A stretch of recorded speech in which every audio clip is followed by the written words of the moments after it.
नमस्कार फ्रेंड्स, ये वीडियो में हम देखते हैं कि किस तरह एम्प्लॉई ईएसआईसी से बेनिफिट ले सकता है। कौन कौन से फॉर्म्स है जो वो फर्स्ट टाइम जब भी रजिस्टर करता है ईएसआईसी डॉक्टर के पास में, हॉस्पिटल के पास में, तो क्या क्या डॉक्यूमेंट्स उसको लगते हैं, क्या क्या फॉर्म्स उसको लगते हैं। इसमें 3 फॉर्म हमने इंक्लूड कर लिए हैं। एक फॉर्म है medical acceptance card. Medical acceptance card ये फॉर्म 2 अलग अलग सेक्शन में होता है जो एक ही पेपर आ जाता है, लेकिन क्योंकि स्क्रीन पे बहुत जगह नहीं है इसके लिए और आपको अच्छी तरह से दिखाने के लिए हमने 2 स्लाइड्स में इसको डिवाइड किया है। यहाँ पे आप देख रहे हैं MED 7B, तो पॉपुलरली इसको बोलते हैं फॉर्म नंबर 7B। यहाँ पे आप देखिए फुल नेम यानी आपका पूरा नाम यहाँ पे आ जाएगा। आपके सैलरी में से ईएसआईसी का अमाउंट डिडक्ट हो जाता है तो यहाँ पे आपका नाम आ जाएगा, आपके फादर का नाम, आपकी फैक्ट्री का नाम यानी कि आप कहाँ पे काम कर रहे हो वो पर्टिकुलर कंपनी का नाम यहाँ पे आ जाएगा, या अगर आप फैक्ट्री में काम कर रहे हो तो फैक्ट्री का नाम यहाँ पे आ जाएगा। आपका प्रेजेंट रेजिडेंशियल एड्रेस जहाँ पे आप रहते हैं वो यहाँ पे आ जाएगा और यहाँ पे आपका ईएसआईसी नंबर आ जाएगा। तो ये सब पोर्शन जो है वो प्री फिल्ड आ जाएगा। आपका एम्प्लॉयर ऑलरेडी आपको फिलअप करके दे देगा, ऑनलाइन फिलअप हो गया रहेगा। तो ये जस्ट आपको जानकारी के लिए बताया है। अभी नेक्स्ट स्लाइड देखते हैं जो मेडिकल एक्सेप्टेंस कार्ड का ही पोर्शन है। यहाँ पे आप देखेंगे ये पर्टिकुलर पोर्शन जो है वो डॉक्टर फिलअप करता है। हालांकि ये जो फर्स्ट पार्ट है ये I apply to be included in the list of doctor so and so and I declare that I am not already in the list of a doctor in this or any other area. इसका मतलब यह है कि आप apply कर रहे हैं कि ये पर्टिकुलर डॉक्टर जो ईएसआईसी डॉक्टर है, इन ईएसआईसी एम्पैनल्ड डॉक्टर है, उसके पास में आप जा रहे हो और ये डिक्लेयर कर रहे हो कि ये डॉक्टर के पास में मुझे रजिस्टर करना है और मैंने किसी भी अन्य ईएसआईसी एम्पैनल डॉक्टर के पास में रजिस्टर्ड अभी तक नहीं किया हुआ है। यहाँ पे आप अपना सिग्नेचर दे देते हो, डेट लिख देते हो। दूसरा पोर्शन जो है वो डॉक्टर भरता है। यहाँ पे डॉक्टर का कोड नंबर जो ईएसआईसी ने उसको कोड नंबर दे दिया है, ये वहाँ पे ये कोड नंबर आ जाएगा और डॉक्टर यहाँ पे सिग्नेचर पे कर लेता है और डेट लिख देता है। तो ये हो गया मेडिकल एक्सेप्टेंस कार्ड। जब भी आप फर्स्ट टाइम डॉक्टर के पास में जा रहे हो तो ये कार्ड आप साथ में लेके रखिए। दूसरा फॉर्म जो है वो जो आपको साथ में रखना है वो है ई पहचान कार्ड। ये ई पहचान कार्ड बहुत इम्पोर्टेंट है क्योंकि आपको डॉक्टर के पास में अगर बेनिफिट लेना है या हॉस्पिटल में कहीं पे आपको बुक कराना है तो आपको ये फॉर्म बहुत ही यूज़फुल है। यहाँ पे क्या क्या दिया हुआ है वो हम एक बार देख लेते हैं। ये जो पोर्शन है हमने हाइड किया हुआ है, कॉन्फिडेंशियल इन्फॉर्मेशन है, इसके लिए हमने हाइड किया हुआ है। इंश्योर्ड पर्सन यानी कि आप खुद, आपका insurance number, date of registration यानी कब से आपका ईएसआईसी डिडक्ट होना चालू हो गया वो, ये आपका यहाँ पे नाम, employees name, name of father और हस्बैंड, मैरिटल स्टेटस, मैरिड है अनमैरिड है, आपका प्रेजेंट एड्रेस, ये सब यहाँ पे प्री फिल्ड होके आ जाएगा। यहाँ पे आपको कुछ भी फिलअप करने की ज़रूरत नहीं है। टाइप ऑफ डिसेबिलिटी यानी अगर आप कहीं पे जॉब कर रहे हो और आप ऑलरेडी डिसेबल हो, अपंग हो, विकलांग हो, तो यहाँ पे यस आ जाएगा क्योंकि उसके लिए ईएसआईसी के अंडर में डिफरेंट बेनिफिट्स हैं। अगर नहीं है तो नहीं आ जाएगा। डेट ऑफ बर्थ, आपका जेंडर, परमानेंट एड्रेस यानी प्रेजेंट एड्रेस ही अगर आपका परमानेंट एड्रेस है तो सेम करके यहाँ पे आ जाएगा। ये देखिए यहाँ पे नीचे लिखा है डिस्पेंसरी IMP और IP यानी कि इंश्योर्ड पर्सन यानी आप जिसके सैलरी में से इंश्योरेंस ईएसआईसी अमाउंट डिडक्ट होता है। आपके आसपास में जो डिस्पेंसरी है, आपके आसपास में जो ईएसआईसी हॉस्पिटल है, उसका एड्रेस यहाँ पे ऑलरेडी फिलअप होके आ जाएगा। आपको कुछ फिलअप करने की ज़रूरत नहीं है। ये दूसरा पोर्शन जो है वो ई पहचान कार्ड का ही एक भाग है क्योंकि एक स्क्रीन पे सब दिखाई नहीं दिया जा सकता, इसके लिए हमने यहाँ पे दिखाया है।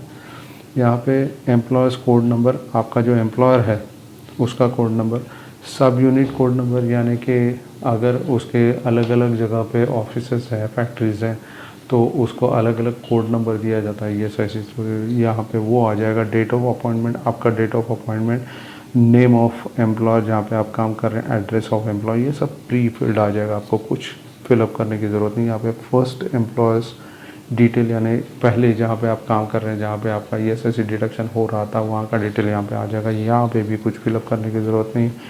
ये बहुत इंपॉर्टेंट पोर्शन है, फैमिली डिटेल्स। बहुत से बार हमने देखा है कि एम्प्लॉयर बहुत से बार कहता है, अपने एम्प्लॉयज़ को कहते रहता है, लेकिन वो अपने फैमिलीज़ की डिटेल नहीं देते हैं। ऐसा मत कीजिए, क्योंकि ईएसआईसी के अंडर अगर आपकी फैमिली आ जाती है, उनको बेनिफिट अगर ईएसआईसी प्रोवाइड कर रहे हैं, तब क्यों नहीं आप ले रहे हैं। आप तुरंत दे दीजिए आपके फैमिली के डिटेल्स, जो यहाँ पे आ जाएगी ये पर्टिकुलर पोर्शन में।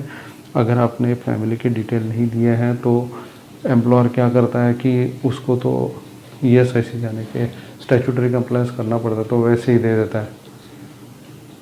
फिर जब भी आपको हॉस्पिटलाइजेशन वगैरह किसी फैमिली मेम्बर को करने की ज़रूरत आन पड़ती है, तभी आप भागा दौड़ी करते। तो ऐसा मत कीजिए, तुरंत आपके फैमिली के डिटेल्स दे दीजिए। यहाँ पे जो दिए हैं वो सब डिटेल ये पर्टिकुलर फॉर्म में आ जाएंगे, यानी आपके फैमिली का नाम, रिलेशनशिप, डेट ऑफ बर्थ, आपके साथ रह रहे हैं कि नहीं, यहाँ पे स्टेट जहाँ पे आप रह रहे हैं, डिस्ट्रिक्ट, ये सब यहाँ पे आ जाएगा। नॉमिनी डिटेल, यानी अगर एम्प्लॉय की ऑन द जॉब मौत हो जाती है तो उसको ईएसआईसी द्वारा कुछ अमाउंट मिलती है, या अदर केस में भी मिलती है, तो वो उसके लिए नॉमिनी का डिटेल अनिवार्य है ईएसआईसी के अंडर, तो वो यहाँ पे आ जाता है। नेक्स्ट स्लाइड देखते हैं, जो ई पहचान कार्ड का ही भाग है, डॉक्यूमेंट अपलोडेड।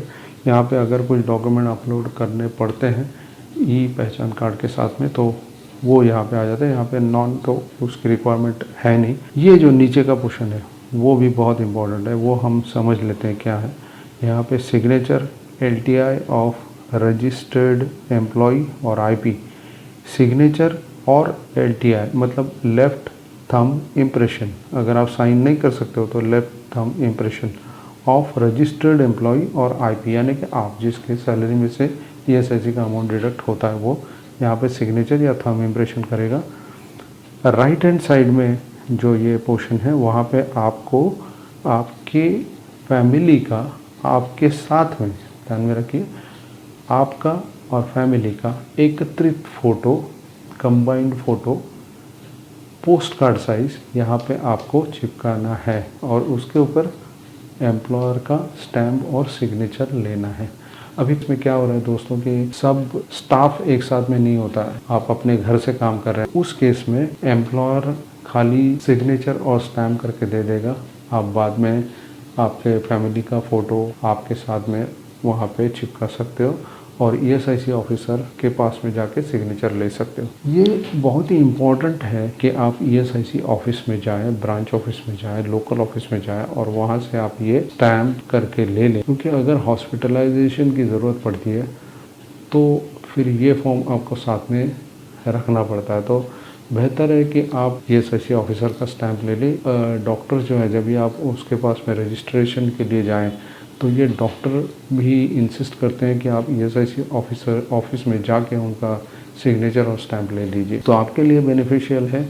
लेकिन एम्प्लॉयर का सिग्नेचर और स्टैम्प ज़रूर लीजिए, क्योंकि क्या होता है कि एम्प्लॉयर का जब भी सिग्नेचर और स्टैम्प ले लेते हैं आप, तो वो ऑथेंटिकेट डॉक्यूमेंट हो जाता है। और अगर किसी डॉक्टर को ज़रूरत नहीं है कि आप ईएसआईसी ऑफिस में जाओ, ऑफिसर का सिग्नेचर ले लो, क्योंकि गवर्नमेंट ऑफिस है, टाइम लग सकता है, वो जगह पे नहीं है, छुट्टी पे है, तो इट इज़ बेटर कि आप एम्प्लॉयर का सिग्नेचर और स्टैम्प ले लो यहाँ पे। ठीक है, यहाँ पे मोबाइल नंबर यहाँ पे लिखा हुआ नहीं है, लेकिन आजकल अभी जुलाई का जो नोटिफिकेशन है गवर्नमेंट का ईएसआईसी का, उसमें आपका मोबाइल नंबर देना अनिवार्य किया गया है, क्योंकि वहाँ पे जो डेटाबेस है उसका डुप्लीकेशन हो रहा है, तो उनको वो डुप्लीकेशन हटाना है, इसके लिए डेटाबेस क्लीन करने के लिए वो ये सब कर रहे हैं। यहाँ पे signature stamp of ESIC officer employer, यानी ईएसआईसी ऑफिसर या एम्प्लॉयर यहाँ पे सिग्नेचर और स्टैम्प कर देगा। ईएसआईसी ऑफिसर अगर नहीं है तो एम्प्लॉयर का स्टैम्प और सिग्नेचर भी चलेगा। तो आप ये एम्प्लॉयर का सिग्नेचर और स्टैम्प यहाँ पे ले लीजिए। नेक्स्ट स्लाइड में ई पहचान कार्ड में आपको ये सब जानकारी मिलेगी कि आपको कौन कौन से बेनिफिट ईएसआईसी देने वाली है, क्या ड्यूरेशन है वो मतलब बेनिफिट का, और रेट ऑफ बेनिफिट मतलब क्या परसेंटेज ऑफ योर सैलरी आपको वो बेनिफिट मिलेगा। जैसे कि यहाँ पे आप देख सकते हैं, सिकनेस बेनिफिट में 70% आपको मिलता है, ईएसआईसी दे देता है। इसमें कुछ रूल्स एंड रेगुलेशन एम्प्लॉयर को फॉलो करने पड़ते हैं, जो ईएसआईसी के ऑफिसर आके चेक करते हैं, और ईएसआईसी आपको पेमेंट दे देता है, एम्प्लॉयर पेमेंट नहीं देता है। तो उसका सब ब्यौरा, उसकी सब जानकारी यहाँ पे आपको मिलेगी। कौन कौन से बेनिफिट है, देखिए medical benefit, sickness benefit, enhance sickness benefit, temporary disablement benefit, permanent disablement benefit.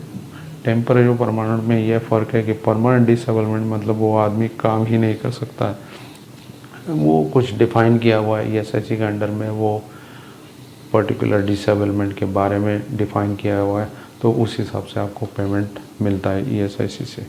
ये और बेनिफिट्स हैं। मैटरनिटी बेनिफिट बहुत ही अच्छा बेनिफिट है लेडीज़ के लिए जो मैटरनिटी लीव पे है, तो उसको ईएसआईसी से सैलरी मिलती है। वो क्या पोर्शन में सैलरी मिलती है वो सब यहाँ पे जानकारी ये आप पढ़ सकते हैं। ये जो तीसरा फॉर्म है ये भी बहुत इम्पोर्टेंट फॉर्म है। ये दोस्तों आजकल लगता भी है, नहीं भी लगता है, लगता भी है, नहीं भी लगता है। इसका मतलब क्या है, लीजिए समझते हैं। ये फॉर्म नंबर 37 है। ये तभी दिया जाता है जब भी आप टाइम पे अपनी जानकारी एम्प्लॉयर को सबमिट नहीं करते हैं और 10 के ऊपर महीने हो जाते हैं, और उसके बाद में आप डॉक्टर के पास में रजिस्टर कराने जाते हो तो वो ये फॉर्म मांगता है आपसे। कोई डॉक्टर जो पुराने डॉक्टर है वो वैसे भी अगर 10 महीना कंप्लीट नहीं भी हुआ तो भी आप तुरंत जा रहे हैं तो भी मांगते हैं, तो डिपेंड्स ऑन डॉक्टर। तो बेहतर है कि आप ये फॉर्म साथ में लेके जाइए। ऑनलाइन नहीं मिलता है, मैन्युअली एम्प्लॉयर को प्रिपेयर करना पड़ता है। इसमें क्या है कि इसमें एम्प्लॉयर सर्टिफाई करता है कि ये पर्टिकुलर पर्सन मेरे यहाँ पे काम कर रहा है और मैं इसका ईएसआईसी पोर्शन जो है, ईएसआईसी कंट्रीब्यूशन जो है वो पहले भी पे करता था, अभी भी पे करता हूँ, और ये अभी भी काम कर रहा है मेरे यहाँ पे। तो ये सर्टिफाई कर लेता है, यहाँ पे सिग्नेचर कर लेता है, स्टैम्प कर लेता है, डेट पुट अप करता है, अपना नाम एड्रेस लिख लेता है, यहाँ पे आपका नाम आ जाता है, आपका इंश्योरेंस नंबर और ये डेट्स आ जाते हैं। ठीक है, अब हम चलते हैं नेक्स्ट स्लाइड पे, जो जिसमें दिया हुआ है ये पर्टिकुलर वेबसाइट का एड्रेस। ये साइट जो है ईएसआईसी अभी डेवलपमेंट चल रहा है ये साइट का, लेकिन ये पर्टिकुलर जानकारी हम इसके लिए दे रहे हैं कि जब ये एक्टिवेट फुल्ली हो जाएगा तो आप ऑनलाइन ही खुद का हॉस्पिटल में आप वेरीफाई कर सकते हो कि बेड अवेलेबल है क्या नहीं। आप खुद को या फैमिली मेम्बर को अगर बेड बुक कर ऑनलाइन बुकिंग उसका कर सकते हो ये पर्टिकुलर वेबसाइट पे जाके। ये अभी पूरी तरह से एक्टिवेट नहीं है, फिर भी आपको एक आइडिया आ जाएगा। ये है ईएसआईसी का साइट, दूसरा एक साइट esic.nic.in। यहाँ पे आपको ईएसआईसी के अलग अलग ऑफिसर्स की जानकारी मिलेगी, हेल्थ सर्विसेज यानी अलग अलग सर्विसेज जो डिस्पेंसरीज हैं, हॉस्पिटल्स हैं, उसकी जानकारी आपको मिल जाएगी ऑल ओवर इंडिया की। ठीक है, वो हम नेक्स्ट स्लाइड में देखते हैं कि कैसे आपको जानकारी मिल जाएगी कि कोविड-19 हॉस्पिटल में ईएसआईसी ने अपने हॉस्पिटल्स को कन्वर्ट किया। यहाँ पे हमें ये आपको बताने के लिए बहुत खुशी हो रही है कि जब भी लॉकडाउन डिक्लेयर हुआ था तभी हमने कुछ एफर्ट्स लिए थे, हमारे टीम ने कुछ एफर्ट्स लिए थे। इवन मिनिस्ट्रीज़ को हमने जानकारी दी थी अलग अलग हॉस्पिटल्स की, क्योंकि तभी कोविड बहुत ज़ोरों पे था और गवर्नमेंट के प्रयास चल रहे थे कि ज़्यादा से ज़्यादा हॉस्पिटल्स, ज़्यादा से ज़्यादा जगह एंगेज करें जो कोविड के पेशेंट आ रहे हैं उनके लिए। तो हमने उनको ये इन्फॉर्मेशन दी थी कि कौन कौन से हॉस्पिटल इंडिया में, मुंबई में अंडर यूटिलाइज्ड हैं। जैसे कि वर्ली का हॉस्पिटल है तो हमने अलग अलग हॉस्पिटल्स की जानकारी दी थी। हमने ईएसआईसी ऑफिसर्स, बड़े बड़े जो ऑफिसर्स हैं उनको भी मेल्स किए थे। तो हमें ये बताने के लिए खुशी होती है कि सेंट्रल गवर्नमेंट ने तुरंत एक्शन लेके वो ईएसआईसी हॉस्पिटल्स को कोविड हॉस्पिटल में कन्वर्ट किया। कुछ हॉस्पिटल्स को जो जिसका यूटिलाइजेशन अच्छी तरह से नहीं हो रहा था, जहाँ पे डॉक्टर्स नहीं है, वहाँ की फैसिलिटीज़ नहीं है, और आईपी को यानी इंश्योर्ड पर्सन को बराबर फैसिलिटीज़ नहीं मिल रही है। तो वो क्या है दोस्तों कि इंफ्रास्ट्रक्चर तो रेडी था, चाइना जैसा अपना नहीं था कि 10 दिन में 15 दिन में हॉस्पिटल खड़े करें। तो इस चीज़ की ज़रूरत थी जो हमने गवर्नमेंट निदर्शन में लाया, ईएसआईसी के निदर्शन में लाया अपने करस्पॉन्डेंस के ज़रिए, और गवर्नमेंट ने उसका प्रतिसाद दे दिया। हम जैसे और भी रहेंगे जिन्होंने ये इन्फॉर्म किया रहेगा। चलिए नेक्स्ट स्लाइड पे चलते हैं। इसी में esic.nic.in यहाँ पे अलग अलग डिस्पेंसरीज़ हैं। ये देखिए यहाँ पे डिस्पेंसरीज़ अलग अलग जो है वो आप देख सकते हैं। यहाँ पे डिस्पेंसरीज़ के नाम वगैरह ये पेज नंबर 3 से मुंबई में जो डिस्पेंसरीज है उसके आपको एड्रेसेस वगैरह मिल जाएंगे। ठीक है, नेक्स्ट स्लाइड पे चलते हैं। ये आपका है एम्प्लॉय पोर्टल। ये पर्टिकुलर साइट है esic.in/employee-portal login.aspx। ये अगर आप टाइप करेंगे या तो खाली esic.in एम्प्लॉय पोर्टल आप अगर सर्च करेंगे गूगल में तो भी ये साइट का नाम आ जाएगा। ये ऐसा दिखता है। तो यहाँ पे आप लॉगिन कैसे करेंगे, यहाँ पे आप देख रहे हैं यूज़र लॉगिन और यूज़र नेम। यहाँ पे यूज़र नेम मतलब आपका ESIC नंबर जो है वो आप यहाँ पे डाल देंगे और यहाँ पे जो कैप्चा नीचे दिख रहा है रेड कलर में वो आप एंटर करेंगे। कभी कभी कैप्चा का एरर आ जाता है तो यहाँ पे आप एरो दिख रहा है राउंड एरो, वो आप प्रेस कर लीजिए, दूसरा कैप्चा आ जाएगा वो एंटर कर लीजिए, लॉगिन कर लीजिए। तो शुक्रिया दोस्तों हमारी इन्फॉर्मेशन सुनने के लिए, और ज़रूर ESIC से बेनिफिट लीजिए। आपकी कुछ क्वेरी है तो आप ज़रूर हमें लिखिए, हम उसका आंसर दे देंगे। Thank you so much.